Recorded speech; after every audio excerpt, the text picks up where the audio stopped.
Hi, guys. Welcome back. Hi, everyone. Yellow. So we have a new thing for you guys. At the end of every episode, James gives a special salute or like a way of saying goodbye. And it's not later, alligator. Yes, It's going to be a different thing every time. You have to tell us what it is on our Instagram. Are you listening until the end? That's what we're trying to figure out. Very, very end. Who's actually loyal? Ooh, loyalty. Crazy people who love loyalty. Yeah. Our topic today is actually Nobody Hears Me. It's one of those situations where you speak or you... I'm sorry, the way that it went from talking about my goodbyes. We're going to check if you're loyal by seeing if you know James's goodbyes. And now, today's episode is going to be on, I don't feel like anyone can hear me. It's like the switch up was crazy. It was. Well, sometimes crazy people have crazy switch ups and I'm crazy. So yeah. It fits. It does. But yeah, no, the way that we came up with this topic was James and I actually had an interesting situation. About a week ago, we were going for a walk in the neighborhood and a man actually stopped us and was like, hey, I need to tell you something. And we were just like, okay. And it wasn't somebody that we're actually like friends with, but we're friendly. Like we wave to him sometimes. I've seen him a bunch of times, but we're not like overly friendly with him. And he was like, I need to tell you guys something. My wife passed away last week and we were married for, was it 53 years? Yeah. He doesn't really remember, but it was 53 years and it was a surprise and he was just like in complete shock, I feel like. And he just had to say it like to somebody and he stopped us and James and I looked at each other and we were just like, what was her name? And we were like, I think she was died early 70s, right? Yeah. She was 70 years old when she passed away and it was a surprise and he didn't expect it. But I felt like it was one of those situations where he just needed to be like heard. Mm-hmm. And he just needed to say it out loud to somebody. And we were like, well, what was her name? And then we told him that we would pray for her. And he was like, thank you so much. And it was just one of those moments where we were just like, after we were a little bit shell shocked, we we're like, whoa, like, did that really just happen? Like, we couldn't believe it happened. But I remember it's almost like before that, we were angry about something else as we walked up, because of course we were. I'm shocked. And he's ruining our. And then it led into the guys saying that. Yeah. And it was almost like a shock of like, well, there's that in the world, but then there's also that. There are people who need to be heard. There's people who need to talk, who need to get it off their chest to get the chains off them. Well, and it snapped us out of our selfishness, if we're honest. We were just being like petty about something, complaining. I don't even remember what it was. That's how little it mattered. But at the end of the day, it was like the level of importance compared to what that man was going through. It just completely shifted our perspective and our anger was miraculously like disappeared. I think what stands out to me in your story is the questions that you asked after he started sharing, because I think sometimes I was actually just having this conversation with somebody recently about knowing when someone's not actually listening to you when you're talking, how you can tell by their facial expression or their eyes. Like, I could be talking another language right now. This person's not listening to me at all. And I think the beauty of it is that, aside from the fact that the man in, his shock of grief was trying to probably make sense of it. And by saying it out loud, in my own experience, just saying it out loud, like maybe makes it more real. But the point that I'm trying to make is when he spoke and when he shared, your engagement back, your interest back was probably such a beautiful moment for him because you made him feel seen and heard by not just listening, but by responding and engaging back. Because I think in conversation, the engagement back or the questions back are, like feel better than feeling like someone's trying to fix you back. They're just like, it's like that active listening and just feeling heard and seen. I feel like that's all he was looking for.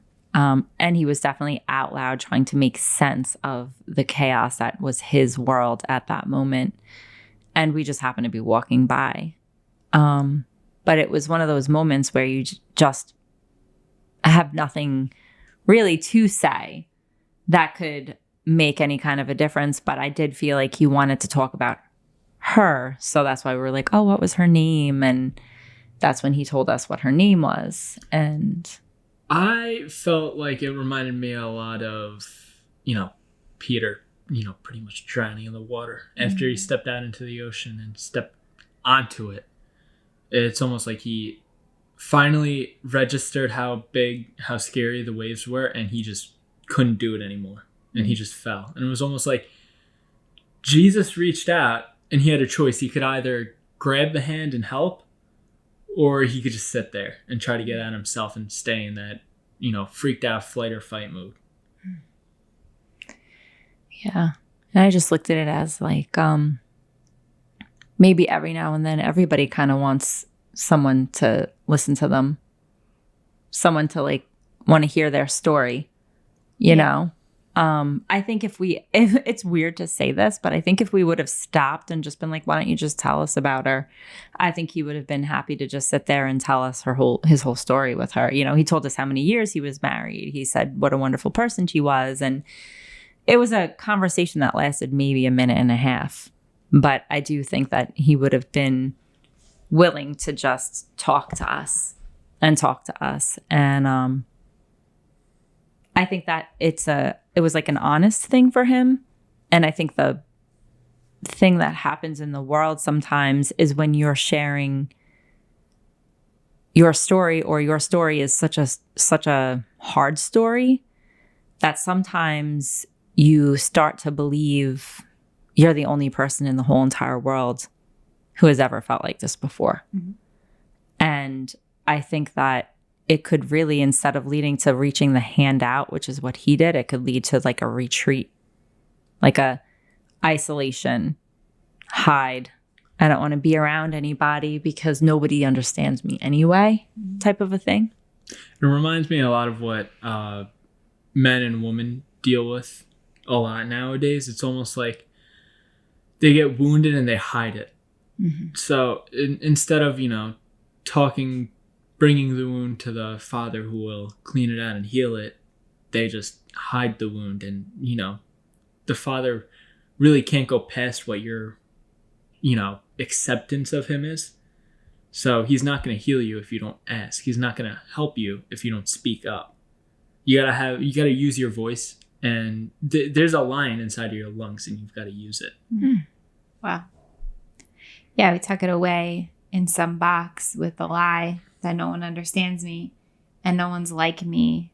And, I think we keep bringing up the trap of comparison so many times. And we had a little, we were talking about it before. And yes, of course, not everybody is the same. Not every relationship is the same. So if we're talking specifically about any sort of loss, whether it be a best friend moving away, or a fight with somebody, or death or loss or a breakup or whatever it may be. Yes, the relationship is different. Mm-hmm. No, you personally don't know what I went through, and vice versa. However, it doesn't mean that we're alone in it, and when we hear that lie that nobody understands me, and we get into that isolation, until we come out of it, we're just going to dig ourselves deeper and deeper and deeper into that hole. And we end up storing all of that in some box that eventually is going to leak out into all areas of our life. And then we're just left feeling alone, and the healing can't take place. I think that's really what you were saying too, James, is like there's like a block to the healing because we feel like no one understands us. And that is a lie. Mm-hmm. It is a lie. Yeah. Well, what I find, it's almost like you constantly have rocks being dropped into your pile, dropped onto your back. You're always told you got to carry it. You feel like everyone's saying, oh, just give it to this guy. He could handle it. And really that's not what they're trying to do at all. It's just that what we do as humans is sometimes we, maybe unintentionally give that rock, that burden to other people.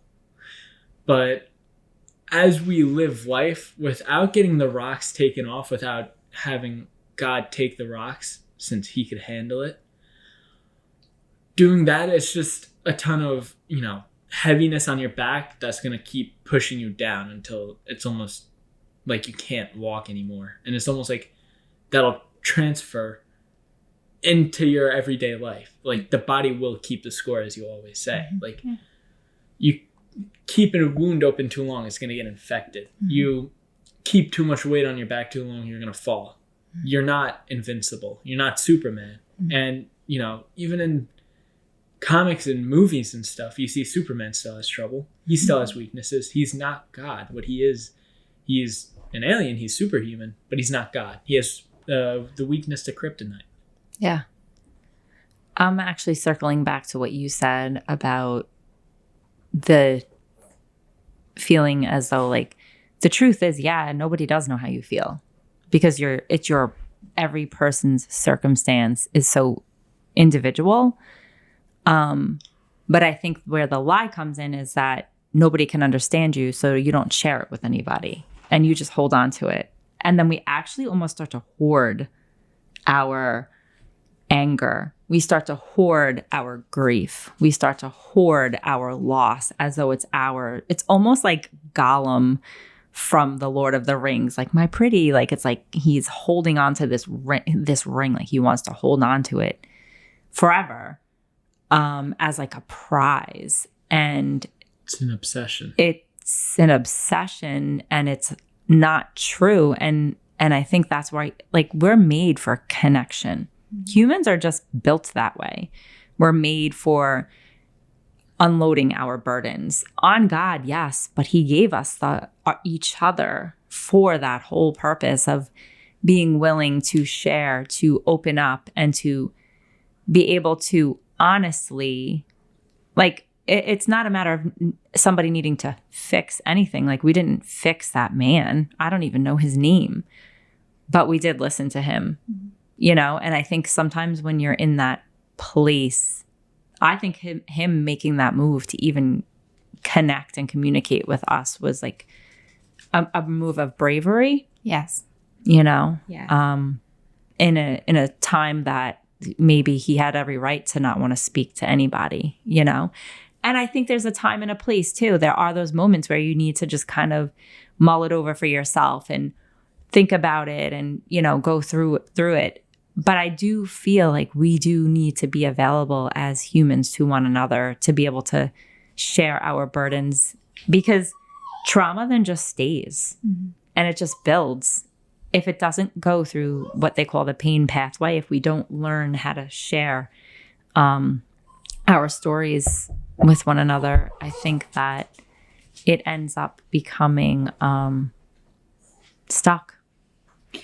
Yeah, I think that's why therapy is so good, especially for somebody who's really struggling, because it's an opportunity to really be heard. Because especially if you're doing a talk therapy where you can just, whether you meet somebody in person or you get on a Zoom call and you just, you talk and you talk and you talk and you just unburden yourself with that. And I think what happens is, I know for myself in previous experiences, if I didn't feel heard by a certain person or a certain group of people, it was almost like, okay, I tried it and I don't think they heard me. And so like, now I'm never going to do it again. And I make this vow and then I tuck it away. And then resentment, the word resentment came to me when you were talking, holding it just, like, to me, I can see it like in the core. If we're talking about the body, like that, like stiffness, that tightness, like right in the core, like of not feeling like someone actually hears me. And I think it's different than being seen, but it's also kind of the same thing, And again, I think it is important for time to be quiet and for time to, pray about it for yourself, think about it for yourself, sit with it by yourself. one of the biggest things for me when I was experiencing grief in the early years and months was I just really wanted to talk about Brian. Mm-hmm. You know, I would be like, oh, hey, someone tell me a good story. You know, mm-hmm. Tell me a story about a time when I didn't know him. I know that was like big with like me and his mom. She would tell me stories about him when he was like younger. And it was just, you know, I think that kind of conversation allows each other mm-hmm. to be heard. You know, sometimes like when you prompt those questions and then, you know, it just becomes like a connection. And, you know, maybe it does come with a little bit of trust mm-hmm. with the other person, like who you're talking to. For sure. But I think we also can do it, you know, with strangers. Yeah. And I think God puts these people in front of us, like watching the Holy Spirit work in that moment with you guys and that man, like, you know, like you said, like he may never remember it, but you're going to remember it forever. Yeah. I mean, I feel like he might have been in such shock. I don't know that he's ever going to remember even talking to us that day. But the interesting thing was that it was like a week after my own father-in-law had passed away. So it was like, we were both like, wow, you know, we didn't mention that or anything, but it was one of those things where it was like, I know how you feel mm-hmm. type of a situation. And it was just an eye opener to, you know, you always hear, you never know what battle somebody is in at that time. Like you just never know. And I think it was like an eye opener to that and a distraction from whatever little thing, not that things are little, like whatever thing had bothered us. I think it was like we went, like somebody like beeped and did something obnoxious or something when we were walking. We were just like, oh, why are people so annoying? And it was like we were just rambling on about that. And then all of a sudden this guy is like, hey. And it like kind of shakes you out of complaining, maybe. And it just makes you look at other people as people. I think sometimes, and I don't know why, but I don't know why I'm thinking this, but sometimes we just want to make the other people the enemy. Oh, yeah. And maybe they don't deserve to be the enemy. Yeah. But it's like sometimes someone does something that you don't like or whatever, and you just kind of look at them and you just, now you're the enemy. And it's almost as though our sight gets so, it's like when Yvette was talking about the horse who can't see mm-hmm. anything except straight ahead. I feel like that's sometimes how we get so stuck in that, you know, whether it's looking at somebody else as the enemy or looking at ourselves as alone. Mm-hmm. Either way, it's not good for you. Right. And I think complaining too, you know, is actually sometimes important. Yeah, let it go. Because, yeah, like like Elsa says, like the sharing of it, the speaking of it can be in so many different forms, you know, and it's getting the courage to say it out loud. I mean, that bravery on him to speak is pretty remarkable. Yeah. And he couldn't hide his grief if he tried. I mean, it was like written all over him. There was just this sense of like overwhelm, shock, you know, sadness. And like, I mean, like I said, I don't know the guy at all, but he was definitely somebody who really, really appreciated his wife. He loved her. It was so obvious. But he shook me up, that's for sure. My instinct is like, where does he live? Let's knock on his door. Let's bring him cookies. Let's like say hello. Like my instinct is to want to give him more, mm-hmm. you know, but it's really understanding too that it's just a passing moment. Mm-hmm. And if, you know, God decides to put him in front of anybody again, like mm-hmm. then it's just another moment. But I think the desire too, when we notice somebody who maybe feels unseen or unheard, and like we might have this desire to make sure that they are, that can almost be overwhelming too. So it's this balance of just a natural rhythm of really just kindness and showing people that they matter. Yeah. And I've definitely prayed for him since too. So he's come into my mind like on several different occasions and stuff. So I've definitely said prayers for him, like since he said it that day. You know, we did say we would pray for him. And like, you know, that's what we did. That's really all we did. That's what we do. Thing. But yeah, I just think it's interesting how, as humans, we operate. Like we're just fascinating. Like we're fascinating. We're interesting, and I think we all just have different ways in which we approach healing. Mm-hmm. You know, I feel like if I was in his shoes, I don't know that I would have been like that. You know, I think of when I lost my best friend and she passed away. I remember, I mean, I guess we did talk about her a lot. And me and like a bunch of us that we were like so close with her. We all did really get together quite often, and we talk about her quite often, and we still text about her. So I guess it is healing to really share and connect. Yeah, actually, I can't believe I didn't connect it to this story, something that actually happened to me a couple days after Brian passed away. I mean, clearly something was going on at my house at the time between all the cars, and, you know, it was obvious.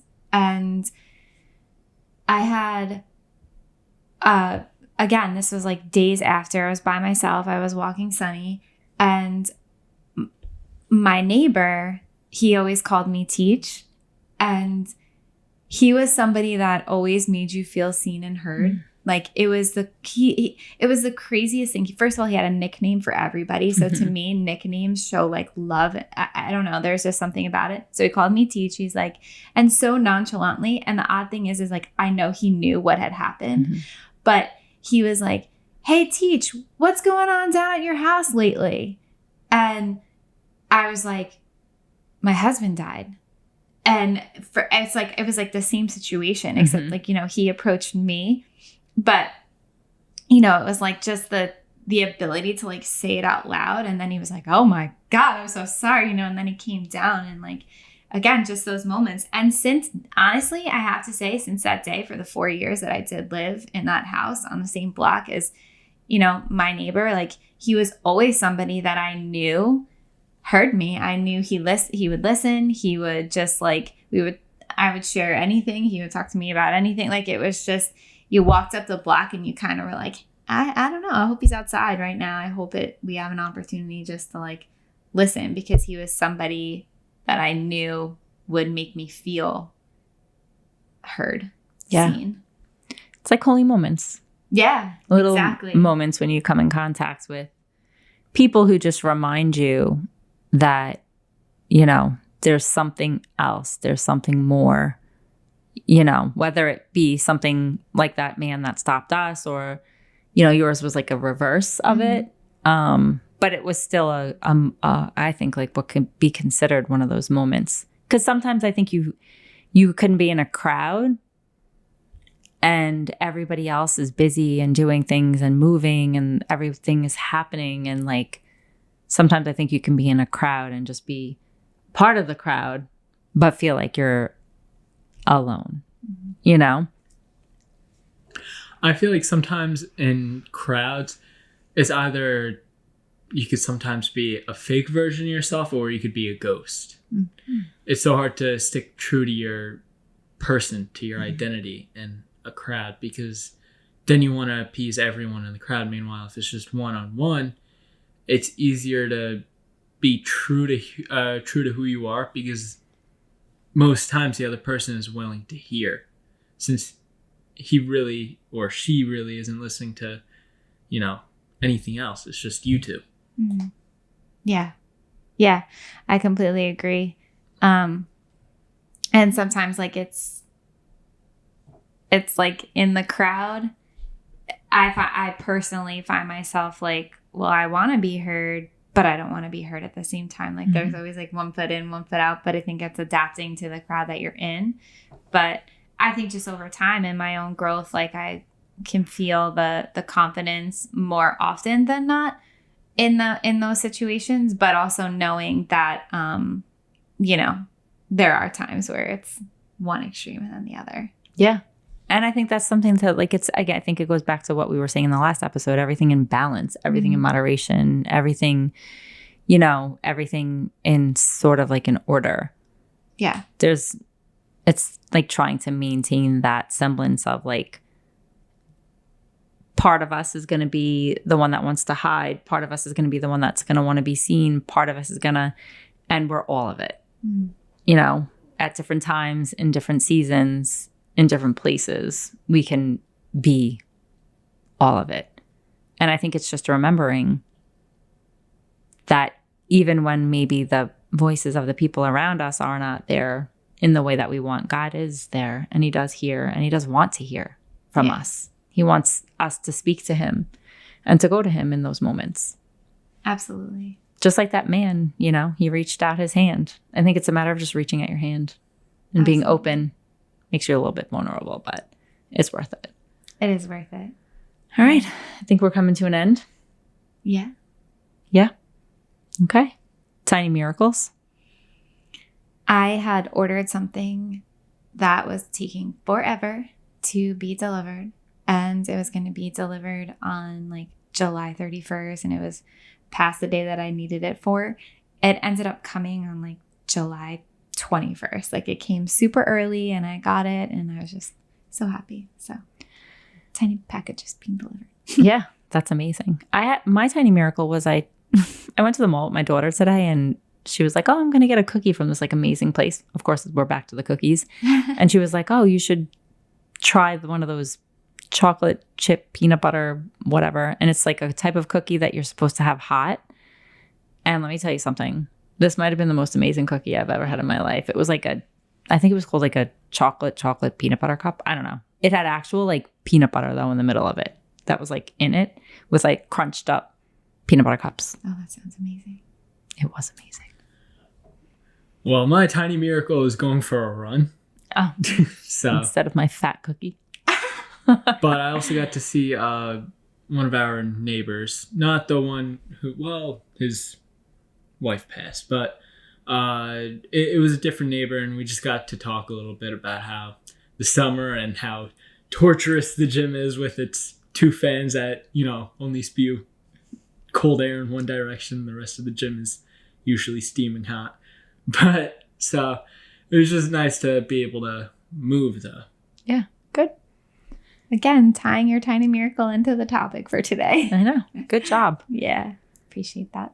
All right. Thanks, guys. See you next time. Oh, and don't forget to like, subscribe, and share if this video has done anything for you. Thank you so much, guys. See you next week. I'd like to do a shout out to Tara. Oh, yeah. I like feel like so grateful to her. She is like one of the most amazing people.